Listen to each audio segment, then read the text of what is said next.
This is Weird Al Yankovic, and I'm here with Dave and Ethan. Together, we are Dave and Ethan's 2,000-inch Weird Al podcast. Episode 129-inch. On this week's episode, it's part 3 of our legendary 4-part interview with the even more legendary Weird Al Yankovic. It's Dave and Ethan's 2,000-inch Weird Al podcast. It's a podcast about Weird Al. It's Dave and Ethan's 2,000-inch Weird Al podcast. Seriously, the whole podcast is about Weird Al. Dave and Ethan's 2,000-inch Weird Al podcast. You don't have to listen, but we're glad you are. Dave and Ethan's 2,000-inch Weird Al podcast. Welcome, old friends, new friends, first-time listeners, last-time listeners, to episode 129-inch. A big thank you to all of you for making last week's episode 128-inch, part 2 of our 4-part interview series with Weird Al, once again, one of the most listened to and most talked about episodes ever. Yes, and thank you to everyone who is still tuning in to 2 weeks ago, episode 127-inch. That was the first part of our interview with Weird Al Yankovic, which also still continues to get lots and lots of listens and awesome feedback. Yes, very much so. We will have more of our interview with Weird Al coming up later this episode, so stay tuned for that. And with so many new listeners coming in recently, I feel like this would be a good time to give a little glimpse into our lives. Wow, that's a great idea, Dave. All right, okay, so let's start with you. We don't need a full bio or anything like that, but Ethan, what have you been up to lately, outside of the world of Weird Al and this podcast? Well, on Sunday, I was in Troy, New York, and New York? That's where you can find vegan burrito restaurant Burrito, home of the 2-pound double wrapped in a quesadilla burrito, which is close to Wizard Burger in Albany, New York. Come on down to Burrito and Burrito your burrito.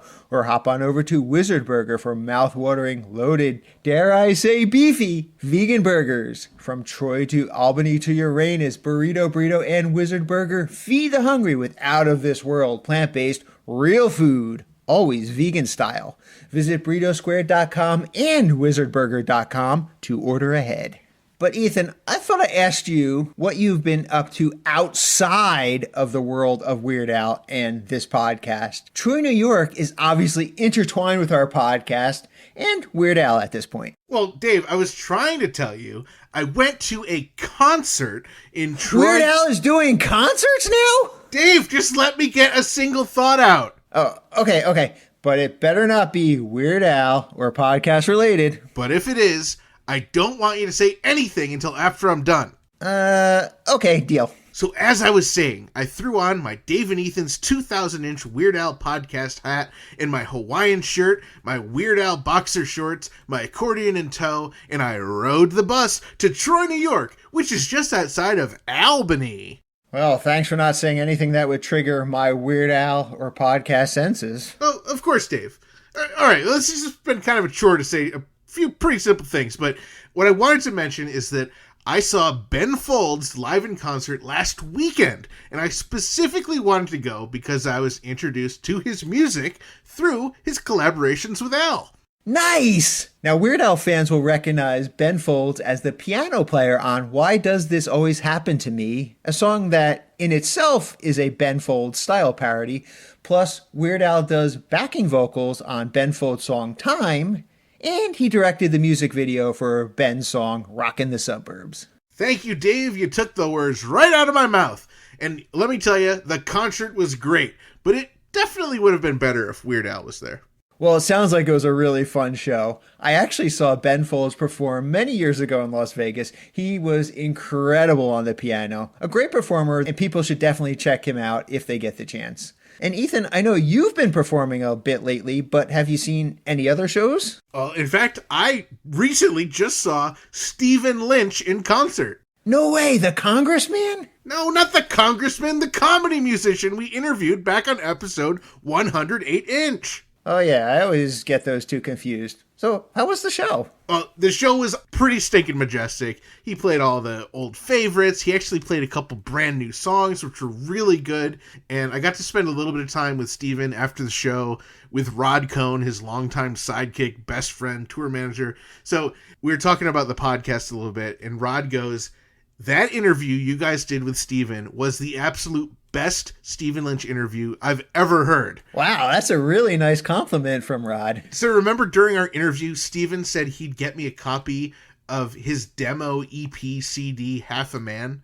Yeah, and that's basically the placebo EP equivalent for Stephen Lynch collectors. Yes, exactly. So, of course, I also collect Stephen Lynch stuff. So I was absolutely thrilled when at the concert, after the show, in the green room, Stephen Lynch handed me my very own copy. Wow, that's pretty awesome. Now, didn't Stephen say he had boxes full of them at his house? He did, but it turns out he actually did not have boxes of them in his house. He said he looked everywhere in every box, and he actually didn't have any left at all. So the way he was able to get me one is his longtime manager actually had 2 copies left back from when they originally got them printed up, and he was gracious enough to donate one of them to give to me. Oh, that's really cool. I'm glad you finally did get that copy of that cool EP. Yeah, I love it. And I mean, I've never seen one in person before. So the fact that I have one now and we got all those good compliments and it was a great show. It's just been great, Dave. Well, now, Dave, let's hear a little bit about you. What did you want to talk about? Well, what I really want to talk about is the big news in this week in Weird Al related news.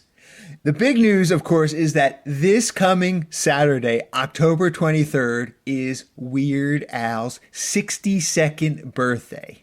All month long this month, we are playing, clips from the portion of our episode 2000-inch interview with Weird Al, where we all pretend it was October 2021, all that to celebrate Weird Al's birthday. But if that gift is not good enough for now for Weird Al, we also have this very important announcement to give him as well. From all of us here at Dave and Ethan's 2000-inch Weird Al podcast, happy birthday, Weird Al!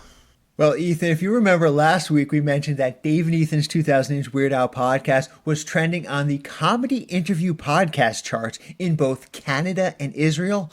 Well, and this is really exciting, we can now add the good old US of A to that list as well. That's right.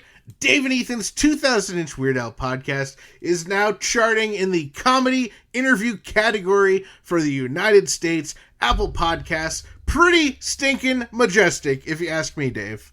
It sure is pretty stinking majestic, and we owe that to all of you, our listeners. So from all of us here at Dave and Ethan's 2000-inch Weird Al podcast, a big thank you for your ears and your support. And if you haven't already, we hope you'll subscribe on your favorite podcast app. It means a lot to us, and it helps the podcast. Our good friend Dice Equilibrium continues to release her very cool Weird Al mashup videos on her YouTube, TikTok, and Instagram pages. We are completely honored that she has chosen audio clips from episode 127-inch and last week's episode 128-inch interviews with Weird Al Yankovic for her latest mashup videos. The most recent videos include clips from Weird Al's appearances on Circus of the Stars and The Winnin's Real Meaning of Christmas. Plus, she posted a video about Weird Al regretting his lyric choices, as well as one where he talks about that time he got a tattoo for a fan. And who was that fan? Why? Our very own Dave Elvis Rossi. Yeah, I was really happy to see that she used the audio clip from when we talked to Weird Al about me being on VH1 with him to talk about my tattoos. And she used video from that TV show too. It was a really nice surprise to see me, albeit the me from 2003, and my tattoos show up in one of her videos. It was pretty stinking majestic. You can check out her videos that use our interview with Al, plus her other great Weird Al mashups, including her Bermuda Speak series at Dice Equilibrium, DYSEQUILIBRIUM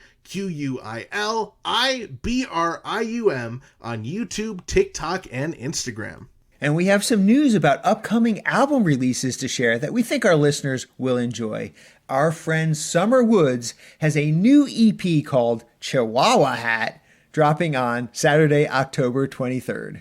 A Chihuahua Hat, which sounds an awful lot like Poodle Hat, will feature Summer's covers of Weird Al songs, plus those awesome Weird Al original medleys that we know and love and have talked about a million times on the podcast. For more information on the new album when it drops, follow Summer Woods Music on Instagram. And fans of nerd comedy music will be thrilled to know that our friend Insane Ian has a brand new album available for pre-order right now. This is really cool. If you pre-order his new album, Illinois, you get 7 tracks right now, plus the complete album the moment it is released. Plus, that's not all! The special pre-order version also includes Insane Ian's live set from FumpFest 2021, recorded, of course, in Illinois, aka Illinois. For more information on Ian's album, be sure to check out insaneian.bandcamp.com. And speaking of nerdy comedy music, we have an update on episode 6-inch guest MC Lars, courtesy of Chad Kelson, aka Metal Al. Now, Chad posted in our Facebook group, group.2000inch.com, a video of MC Lars performing True Player for Real on his fall tour. Now, True Player for Real is, of course, the incredible MC Lars 2009 hit song, which features Weird Al himself playing accordion. You can catch all of MC Lars' tour dates over at mclars.com, and you can check out more with MC Lars on episode 6-inch of our podcast. And now, it's time for This Week in Grammy Award-winning Jim Kimo West related news! The song Blossom that Jim Kimo West recorded with Joss Jaffe dropped today, October 20th. And yet another single, Whispering Wind with Jer Kindle, will be released on October 29th. But that's not all. Tim Miner's holiday album, A Miner Family Christmas, will come out next month and features Jim on one of the songs. And if we have any Grammy voters listening, be sure to vote for Jim Kimo West. His album, Ka Hanua Mahalia Peaceful World, has been entered into the Grammy Awards category for Best New Age Album, Best Album Package, and Best Engineered Album Non-Classical. But that's not all! Jim is also in the running as producer for Anita Lurch's album Love Is My Religion. Oh boy, how great would it be to be able to call him multi-Grammy Award-winning Jim Kimo West. Well, from all of us here at Dave and Ethan's 2000-inch Weird Al podcast, congratulations to Jim Kimo West. And now it is time for This Week in Ethan, Christian, and the Eligible Spatulars related news. Ethan's comedy music duo, Ethan, Christian, and the Eligible Spatulars will open for the incredibly funny Found Footage Festival at WAMC's Linda Theater in Albany, New York on Saturday, October 23rd. Check out thelynda.org for tickets, and be sure to follow @Spatulars on Facebook, Instagram, and Twitter. Wow, Dave, that sounds great. I will definitely be there. And that is our last show of October and probably also of November. So if you've been itching to see the Spatulars, now is your chance. Well, now it is finally time for this week's interview. We join part 3 of our interview with the legendary Weird Al Yankovic, already in progress. I'm going to talk about the New York Times article that Sam Anderson wrote a few years ago. And in it, we got a really interesting look at your songwriting process for a parody song. You gave him some alternate unused lyrics for White Nerdy, and I remember at the time Dave and I said to Sam, like, well, did you ask Al what his process was for the originals or for the polkas? And he's like, I should have asked that. So on behalf of Sam Anderson, I would love to get an idea of how you go into the non-parodies For polkas or for the originals? I guess the originals. Well, both, if we have time. Well, I got all the time in the world. let's see, for the polkas, it's a matter of what we get cleared. So I make a wish list. I go through the Billboard charts methodically, and I analytically figure out like which are the songs that are super popular, which have like really strong hooks to them, which song, and mostly important, which songs would sound the most ridiculous in the polka style. So I get my list together, and I will like give Jay Levy like 2 or 3 songs to go after at a time, and he approaches the publishers and or the songwriters and try to get clearance for the polka medley, because it's a whole different matter getting clearance for the polka medley as opposed to the parodies. And again, this gets very legal and technical and boring, but basically there's a thing called statutory rate with a T, where there's mechanical royalties where you get a certain amount of like what I don't even know what it is anymore, 9 cents per song, and which gets split up between the songwriter and the publisher, and it's just baked into the royalty formula. Now, when you're doing a medley, they have to agree to take a small percentage of that, meaning that like, okay, here's the amount of money we have for royalties for this one song, and your part of the medley is like 8% of the medley, so are you okay with accepting 8% of this rate? And a lot of publishers are like, this isn't even worth taking this phone call. You're wasting my time. This is like no money, so a lot of times we have to go to the artists who do stuff because it's cool, right? Not because they make a lot of money from it, and say, you want to be in this polka medley? And they're like, yes, of course I want to be in a polka medley. And then we go back to the publisher, well, your artist wants to be in the polka medley, so sign the papers. When you say, in your example, like 8% of the song, is that based on the length of time in the song or the split of how many songs? No, it's the length of time. So okay. I go through the song with my stopwatch and I say, okay, out of 3 minutes and 48 seconds, this particular song is 12 seconds long, so let me do the math, and it's this percentage, and we give that to them. Here's something that you may or may not know. So people wonder what the Earbucher polka is, or the whatever polka, the Waymobi polka. There's like an original quote-unquote polka on all of my medleys. And people say, oh, I know what the Earbucher, oh, that's the da-da-da-da-da-da-da. Well, no, it's not that in particular. What that is, what my original part of the polka is every portion of the polka medley that can't be attributed to somebody else. So that's how I get my little slice of songwriting royalty. Like whatever's left over from the pie of everybody else, I'll say, I wrote that. Because you did. Because I did. Yeah. It's true. I mean, even though you have written 100% of the music that goes into it, it's just the lyrics. So is it just the lyrics, or can you then split that in half? Well, no, I did the arrangement. They still get credit for writing the music. I mean, that it's still their melody and their lyrics. Okay. And the arrangement obviously is completely different. But if anything is not recognizable as somebody else's work, then legally I wrote it. There you go. Cool. I love it. That's an amazing glimpse into polka medley. I know we talked about it a little bit earlier. Is there an example you can give us for your process for writing an original? Yeah, it's mostly I'm writing pastiches for the most of my later part of my career, and like I said, I would come up with ideas for songs and match them with groups or genres, and I mean there's no real way to describe like how I come up with those ideas. I mean, sometimes I'll come up with an idea spontaneously. I used to keep a notebook by my bed in case, like late at night, I would think of an idea for a song that I thought would be really funny.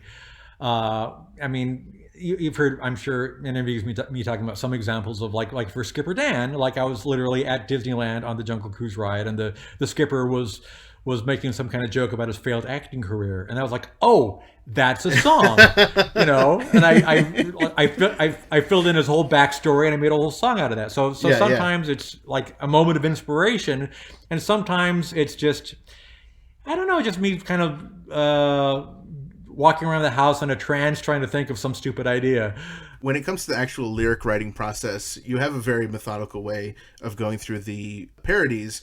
Do you have the same kind of alternate lyrics, alternate verses, alternate rhymes that go into an original? I'd say probably not as many, because with the parodies, there's a template. It's like a puzzle. Right. It's like, okay, there's exactly these number of lines, exactly these number of syllables, you know. And also I realized the parodies are going to be the more popular ones, you know, among the general population. They're more likely to get made into music videos, and there's more pressure to make those good. Not that the originals aren't good, and I spend a lot of time and effort on those as well. But I probably don't have as many alternate lyrics for those, because those are just sort of, you know, all coming out of my head. In fact, when I wrote Albuquerque, I just wrote and wrote and wrote and wrote and wrote, and then when I started to edit it down, I thought, I'm not even going to edit this down. I'm just going to do the whole thing. I was like, you know, it'll be the last song on the album. People will hear it once, get super annoyed, and never listen to it again. That was what I thought. That's what you thought, and now it's routinely listed as the number one Weird Al song when you talk to fans. Yeah. Yeah, we sure showed you. So maybe there's something to that. Maybe don't edit. I should just never edit myself. Yeah, that's what I learned. Like, it's all gold. Oh, it's amazing. You know, I knew that you guys would come up with questions that I've never heard before, and you followed through. You did not disappoint. I appreciate it. Thank you. We tried. I mean, we know all the answers to the other stuff. Yeah, I'm sure you do. All right, well, I don't think we can get away without talking about this event. So back on August 27th, 2018, you received the 2,643rd star on the Hollywood Walk of Fame. And everyone who supported the Weird Al Star Fund wants to know the answer to this very important question. How many times have you been back to the star, and how often do you go visit it? Well, it's the first thing I do every morning when I wake up. I have my coffee and my bowl of cereal. Some people would call it soup. I call it a bowl of cereal. And then I just, of course, make the trek to the star, and I hang out by my star, and I point to it a lot. People walking by. And sometimes I'll take a picture. Sometimes I'll just keep walking, and you know. But it's a good way to start my day. It kind of like, you know, gets the juices flowing, and then I feel like I can go on with whatever else I'm doing that day. I would expect nothing less. And you recently got to speak at another Hollywood star ceremony that is for Don McLean. And at that ceremony, you read what appeared to me to be like a prepared press bio of Don. And the way that Don said that you had to change your schedule to be there, it made it sound like it was a last minute thing for you to be there. So can you speak a little bit about that? Is there a story behind that, how you got involved in that ceremony? Not much of one, but first of all, Don McLean had the 2,700th star, so I was super jealous about that, for starters. that was, you know, maybe that's why he asked me. I don't know. And the thing about, I didn't really have to change my. I actually did. I bumped a trip to Cleveland an extra day because I had written the date down wrong in my calendar, and I'm glad I did this because I had it written down as, I think, the 15th. And it was actually the 16th, and the 15th was a Sunday. And I was like, I don't think they do these things on the weekend. So I called him up, and he was like, oh, no, it's Monday. I was like, oh, okay, got to change a flight then. So, but I mean, it wasn't a big deal. It's just, like, you know, I had it written down wrong, and this other thing that I'm working on, which I can't tell you about, got pushed another day. Cleveland, Rock Hall. Okay, I'm just speculating. Who knows? Who knows what that was? I'll let you guess.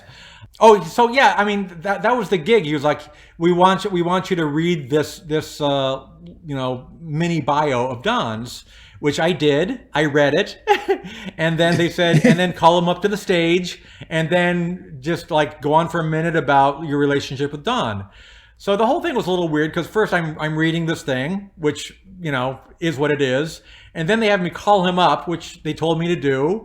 And then he's standing behind me for like a full minute while I'm, you know, talking about him, which I guess that's sort of par for the course, because that's what all the honorees have to sit through. They have to like stand there next to somebody saying glowing things about them while they go, oh yeah, thanks, okay, thank you.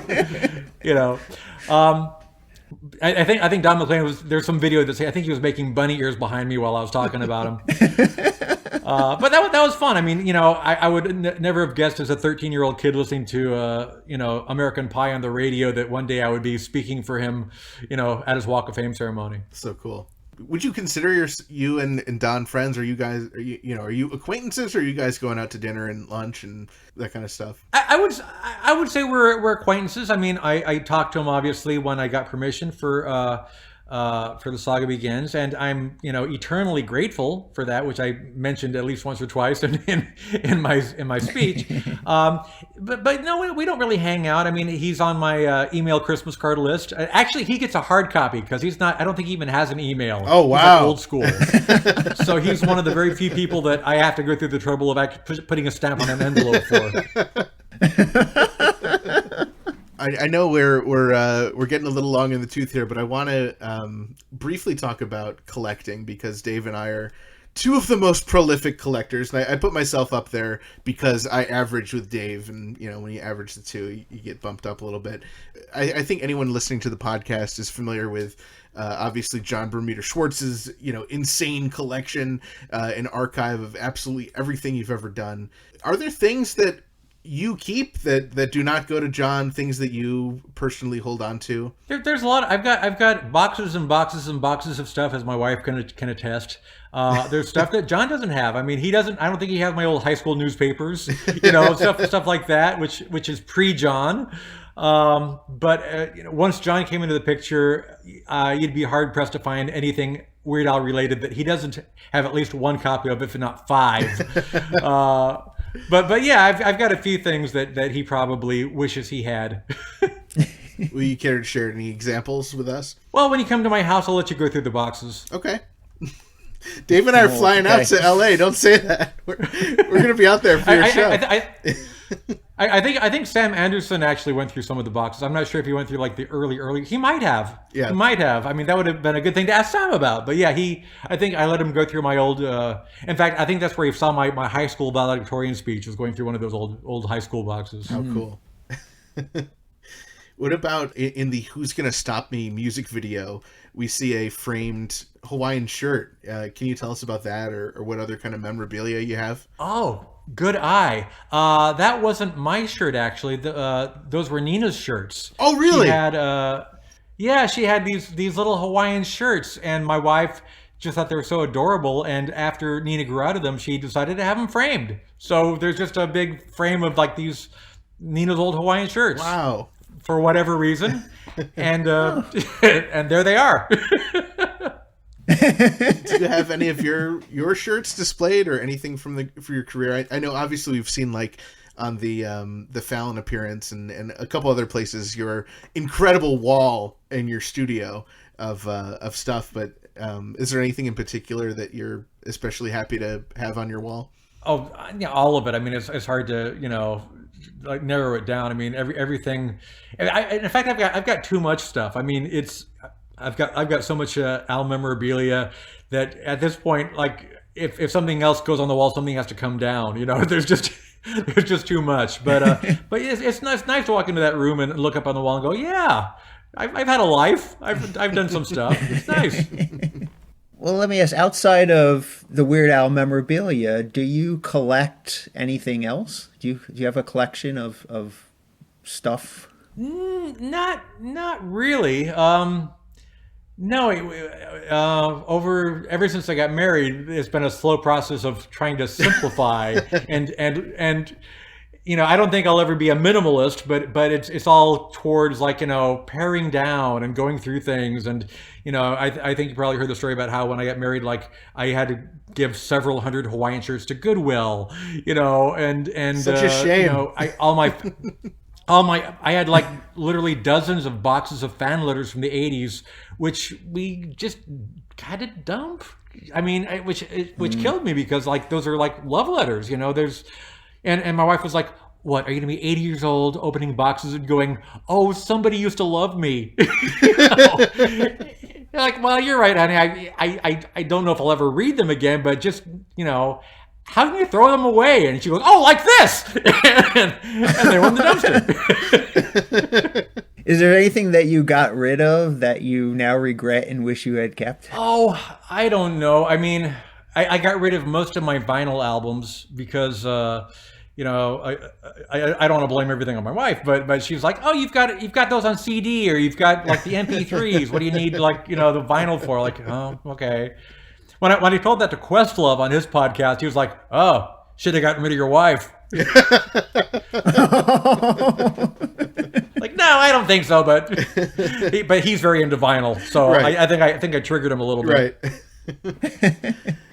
What about you? You know, you talked about the Hawaiian shirts. You had quite a Vans collection at one point. Do you still have those?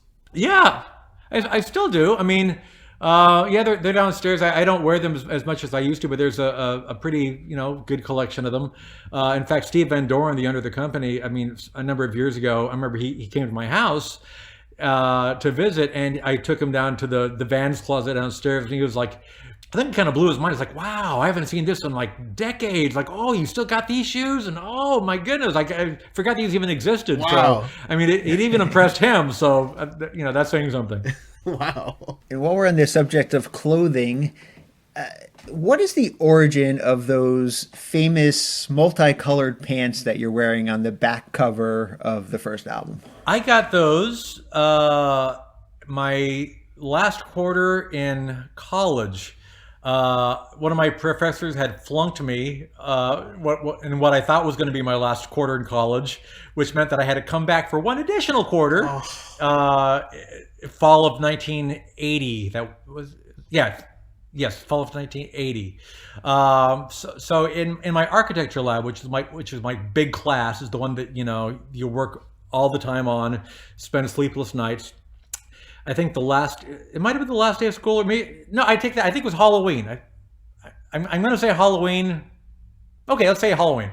That may not be true, but probably okay. Halloween. This guy in my class showed up wearing those pants, and I was just drooling, like, oh man, those pants are awesome. I love those pants. He was like, oh, I'll give them to you.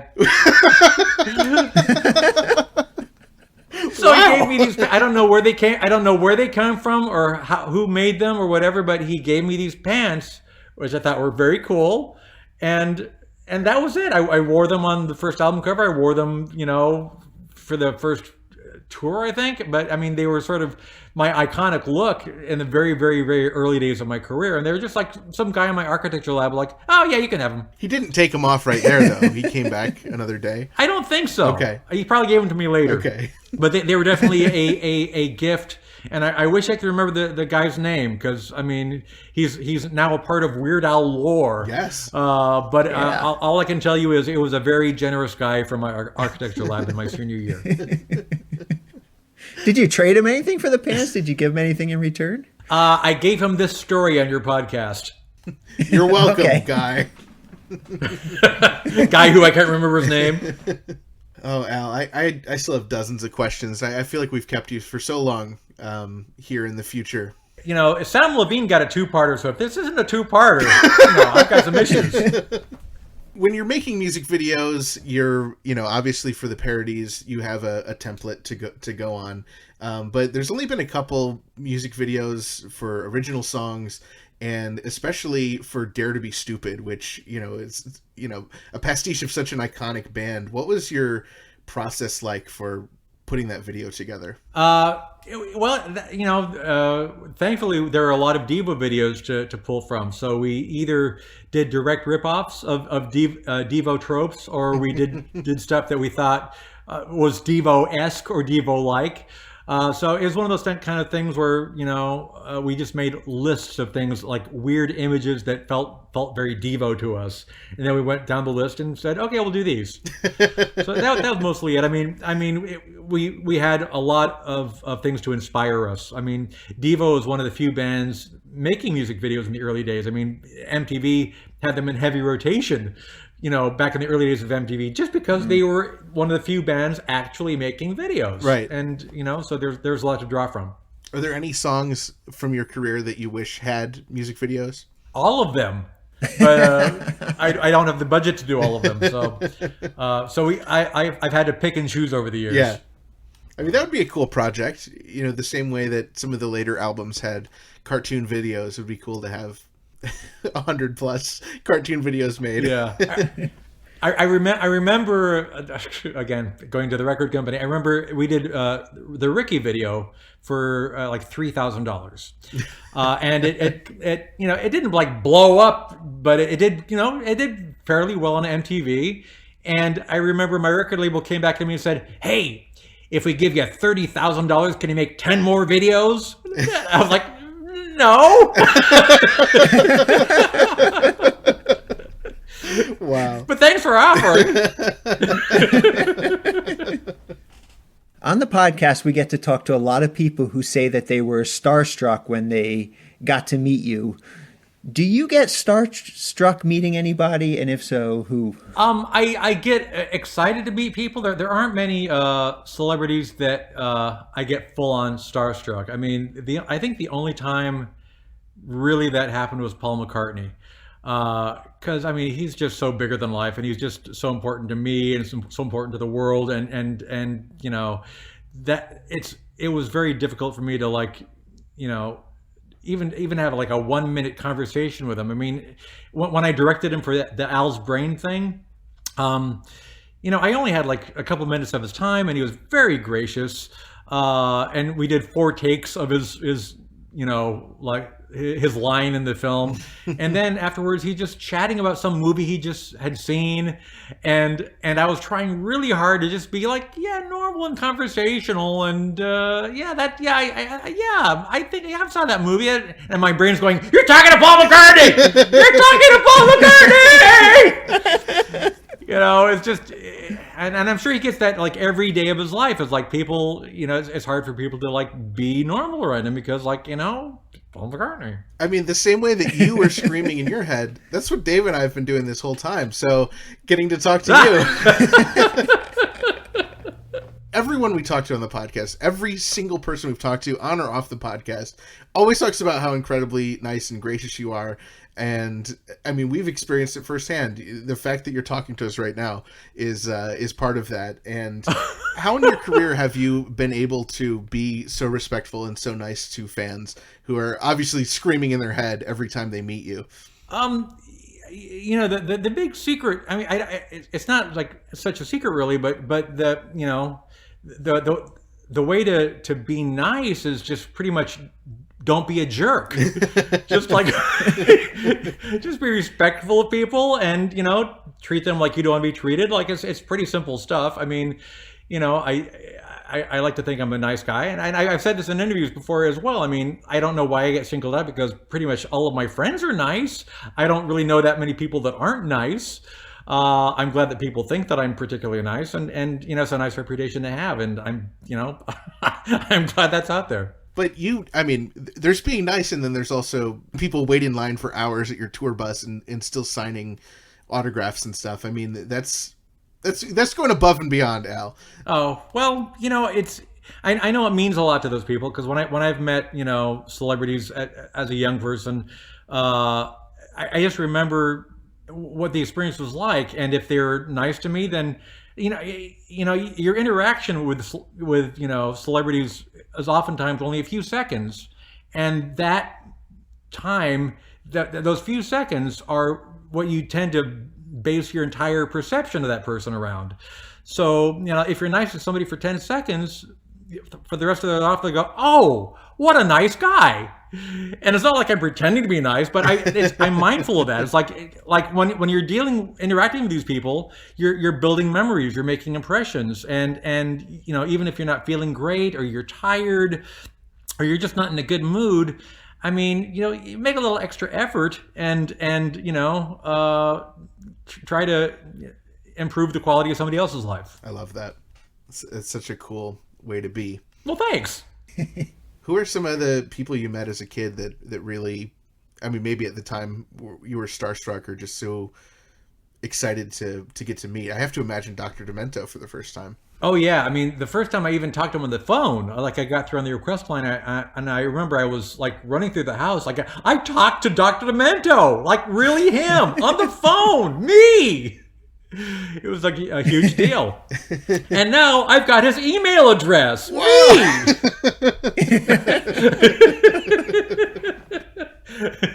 Everything that I've ever heard about your parents are that they were wonderful people. What was their reaction when you first started submitting songs to Dr. Demento? Were they supportive? Did they like the songs? Were they fans?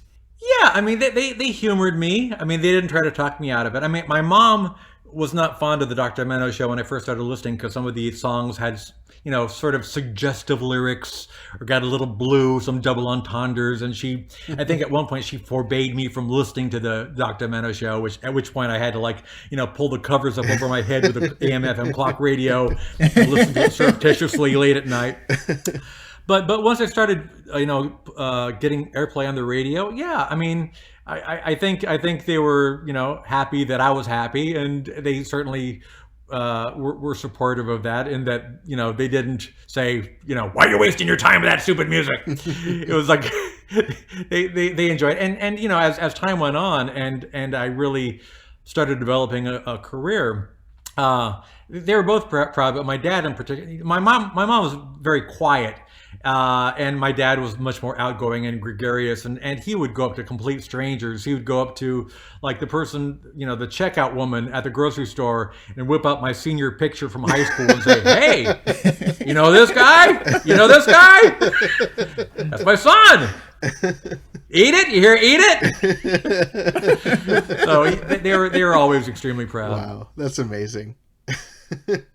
Were they the ones that pushed you to major in architecture, to have a thing to fall back on? Yeah, they never pushed me in any way in terms of career. They, you know, they were always very supportive. I mean, they knew that I was a good student, and I was, you know, very adult minded, and you know, it wasn't like, okay, Mom, I'm gonna run off to LA and be a rock star. It wasn't like, first of all, I already lived in LA, so I didn't have anywhere to run to. But no, I mean, I never thought at the time that I'd have a career in show business or the music industry or anything like that. And you know, I picked architecture because I was good at, you know, I thought I'd be good at design, and I was good at math, and I had a drafting class in 7th grade that I liked a lot. So like, yeah, okay, well, yeah, that makes sense. And then, you know, after I graduated and it turned out that I wasn't going to be an architect, you know, they were still very supportive. My dad was like, you could move back and you could live in the garage. You could, like, you know, run your architecture office out of the garage. Like, yeah, no, but thank you. Thanks for the offer. And they're just very supportive no matter what I wanted to do, which is really great. I mean, I've said this quote many, many times, but my dad always used to say that, you know, you're a success if you can make a living doing the thing that makes you happy. So finding the thing that made me happy was I think very important to them, and I think they were very glad that I was able to, you know, to do that, to be a success, you know, doing what I love to do. One thing that I don't know if we've ever really talked about this on the air, but sometimes when we track down certain people from over your you know, your career and your life, they very respectfully are like, I'm happy to do an interview, but I need to get Al's permission first. And I would say 100% of the time, you've always given the blessing for people to talk. So first of all, I just want to thank you for that. And then I have 2 follow-up questions. Are there any people that you regret saying yes to? And is there anyone that we should try and track down? Is there someone who maybe we haven't thought of that would be a great guest? I'm always impressed with the people you get on the show. I mean, like, oh, what a great idea. Oh, I'd love to hear what this person has to say.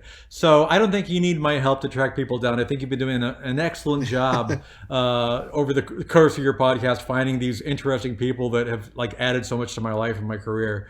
I can't think of anybody offhand that I regret supporting with that. Are you thinking of somebody in particular? I don't know.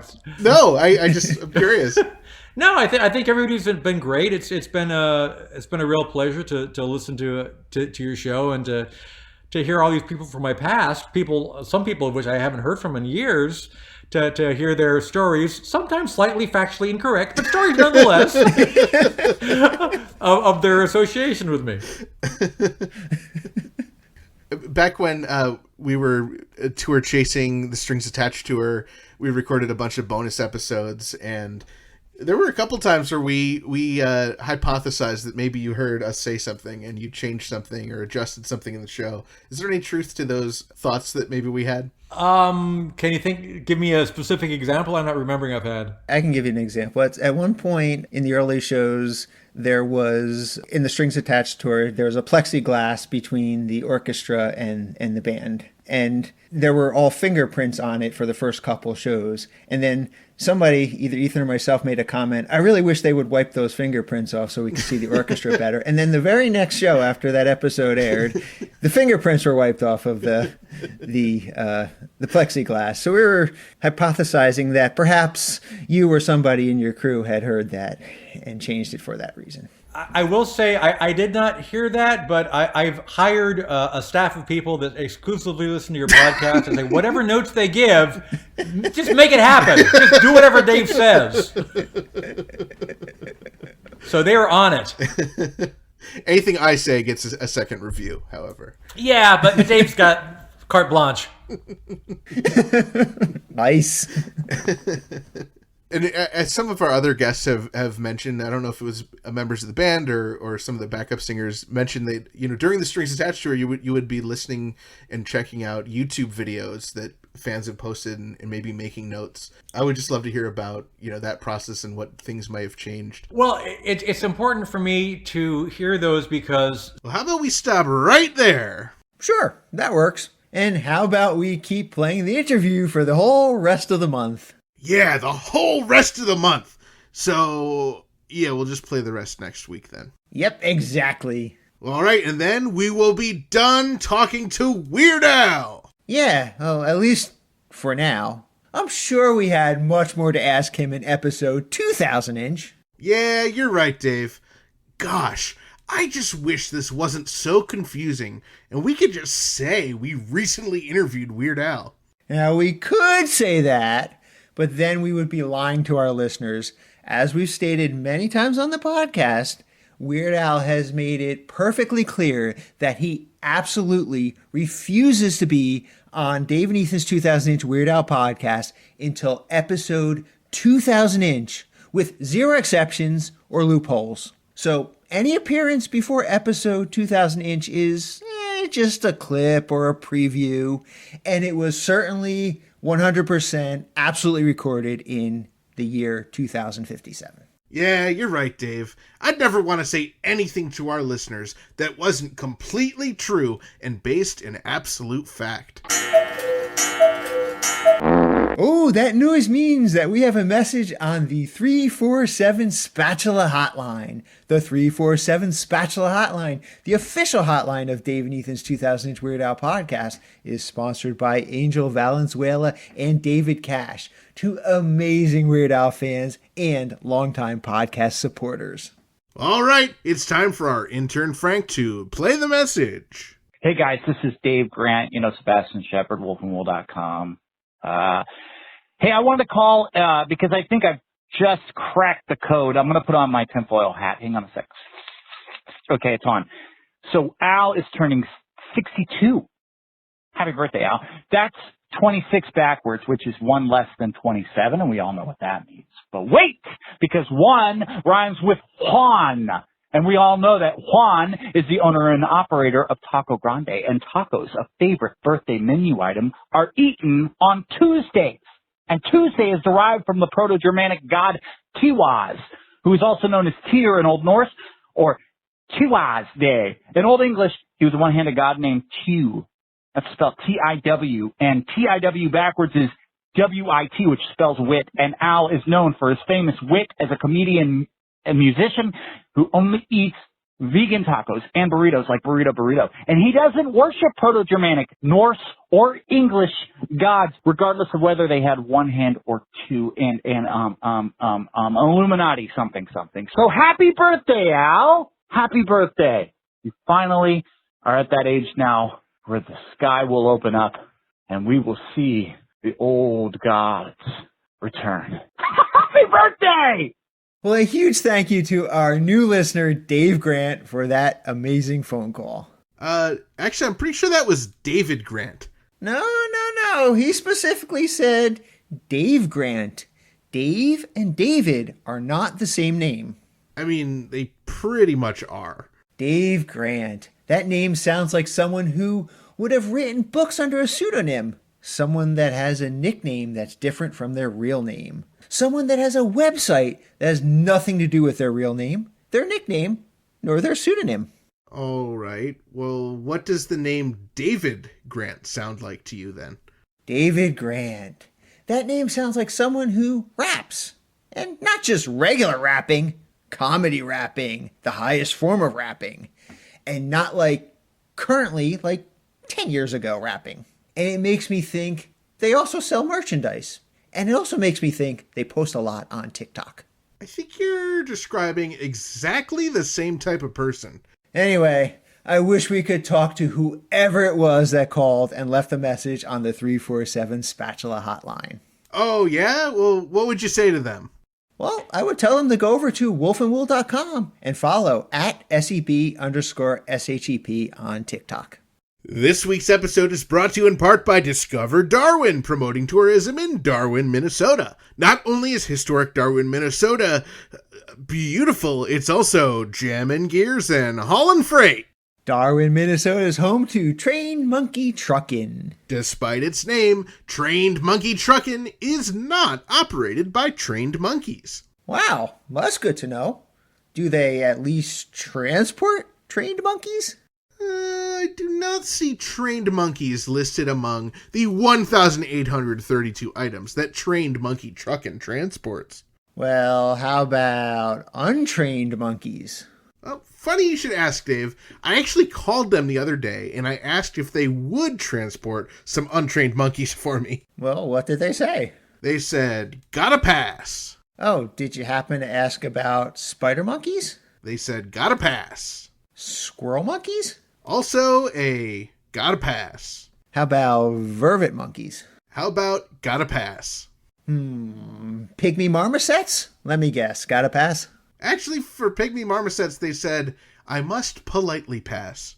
How about Michael Nesmith? Dave, are you just going to list every type of monkey you can think of? Yep. I'll make it easy for you. Trained Monkey Truckin' said they do not transport any mammals of the infraorder Simiforms. Huh? Primates. They don't transport primates. Okay, well, how about bananas? Actually, yes, bananas would fall under fresh produce, which they do transport. So visit Darwin, Minnesota on your next expedition. Discover Darwin, more than just a twine ball.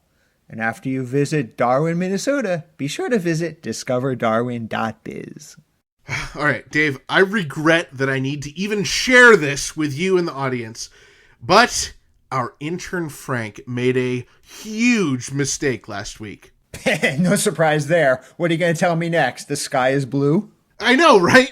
All right, well, get this. Last week, when we were talking about Why the Last Man, I mentioned that there was a tweet by a Why the Last Man actress and David Cross's wife, but I did not actually say her name, Amber Tamblyn. I mean, I'm always willing to blame Frank because he usually deserves it. But Ethan, I don't know. On this one, it kind of sounds like you messed up. How is this one even Frank's fault?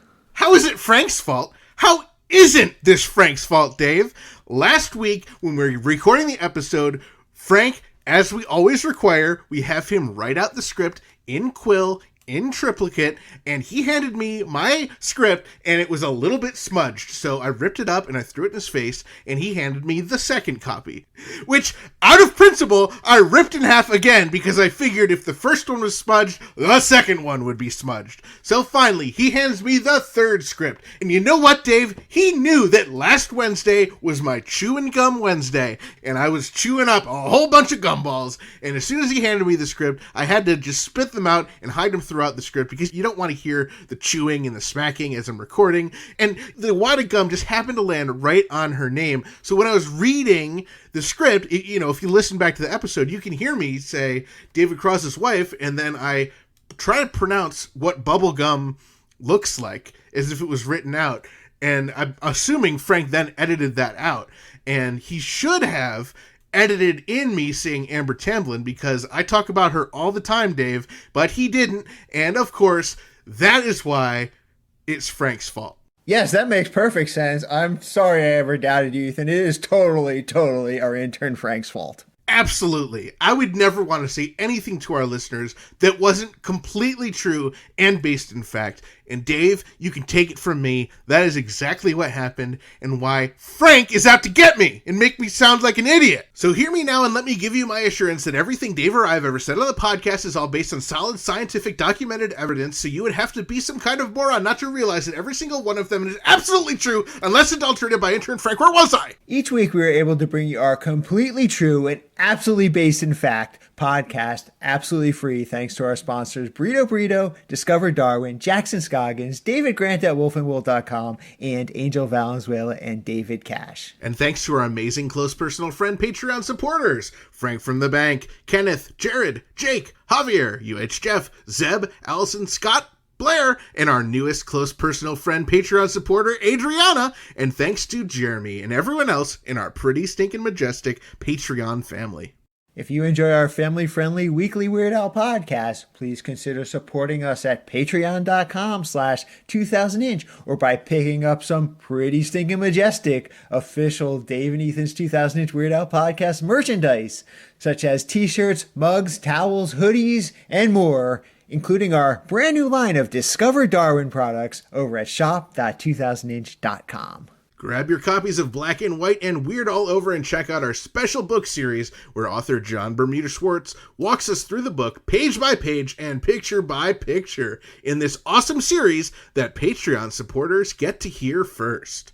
We love hearing from our listeners and other Weird Al fans, so please join our Facebook community and post about Weird Al by visiting group.2000inch.com. And we also love it when we receive voicemail via our official 27-hour-a-day podcast hotline, 347-SPATULA. You might even hear your message on a future episode. And for everything about our podcast, including our incredible past episodes and guests, be sure to visit WeirdAlPodcast.com or 2000inch.com. And keep up on new episodes, podcast news, and events by following at 2000inch on Facebook, Twitter, and Instagram. And thank you for subscribing and leaving reviews on Apple Podcast, Podcast Addict, Spotify, Stitcher, or the podcast app of your choice. Thank you once again to our guest joining us all the way from episode 2000-inch, the legendary Weird Al Yankovic. And also thank you to Kenneth Gwinnett and Chad Kelson, a.k.a. Metal Al. Thanks to Dave Grant. And thank you to the Grammy Award-winning Jim Kimo West for our incredible theme song. And a big thank you to all of you, our listeners, subscribers, Patreon supporters, and sponsors, and everyone else who makes our podcast possible. Thank you for listening to Dave and Ethan's 2000-inch Weird Al podcast, and always remember to gill and chill. Whew, well that does it. Another successful episode in the books, Dave. Yeah, it was a great episode so far, but we're not done yet. We're not? Oh, no, we still have a very important matter to attend to first. Okay, what are we forgetting? Let's see. We did This Week in Weird Al related news. This Week in Ethan Christian, the eligible specialist news. Jim Kimo, care of the interview, the ads. Thanks everyone. I think that's everything. Dave, what are we missing? Well, for one, we haven't yet reminded people to tune in next week for the spine-chilling conclusion to Weird Al-tober and our interview with Weird Al Yankovic. Oh, that's right. Everybody, remember to tune in next week for the spine-chilling conclusion to Weird Al-tober and our interview with Weird Al Yankovic. All right, that should cover it. Ethan, you know we can't end an episode in Weird Al-tober without some of that sweet Mackenzie Brothers cooing. Do I have to, Dave? Sorry, Ethan, but you do. It just would not be an episode of Dave and Ethan's 2000-inch Weird Al podcast in Weird Al-tober without some cooing. All right. Coo, coo, coo, coo, coo, coo, coo. That was the worst cooing I've ever heard. Coo, coo, coo, coo, coo. Better? Coo, coo, coo, coo, coo, coo. Better? Coo, coo, coo, coo, coo, coo.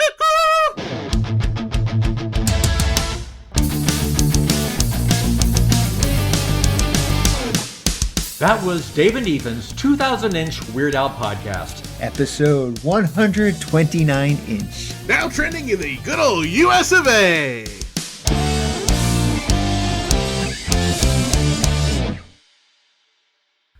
There's a thing called statutory rate with a T.